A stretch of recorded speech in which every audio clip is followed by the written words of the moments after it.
What advice can you give to entrepreneurs wanting to start a business on a shoestring budget? If an entrepreneur is starting out and there isn't much capital at all they have at their disposal is their ingenuity, their head, heart and feet. That's it. Okay. And sometimes even having a shoestring budget is a wish and a prayer. But you have head, heart and feet. So carefully think it through. Ask as many questions as you can of those who may know. Understand what moves you, because when it's tough, that's the fuel you'll need to keep you going through. And then start, walk, do it, and adjust and learn as you go. Is there a market, and do you have a product or a service? I mean, that's really it. Yeah. You know, somebody Okay. said to me the other day, whatever business you start, you need to market. That old saying of, you know, unless you're selling, you're dying. So whether you've got a endless pit full of money or whether you've got a shoestring budget, it's really important to understand, you know, what is your total addressable market, what is your pricing for that market, and what is a product or service that you have to offer. And then based on that, look at whether you actually have a business. Because if you have a shoestring budget, it could still be a relatively, you know, good opportunity, but you have to make sure you understand what that addressable market is first. Be careful. Okay. No, I don't know. Right.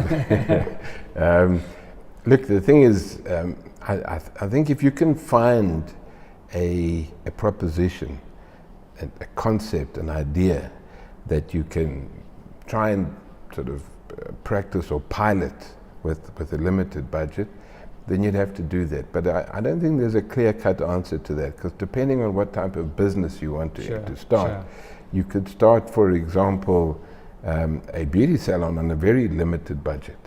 You could open up a little room in your home, get a couple of products and put a little sign outside and say, you know, Open for business. yeah, Mary's Nails or whatever it is, and open for business. So you can do that, but obviously it's going to take you a long time to do it. So shoestring budgets are great, and it's very, very seldom that you can build a significant business on a shoestring budget.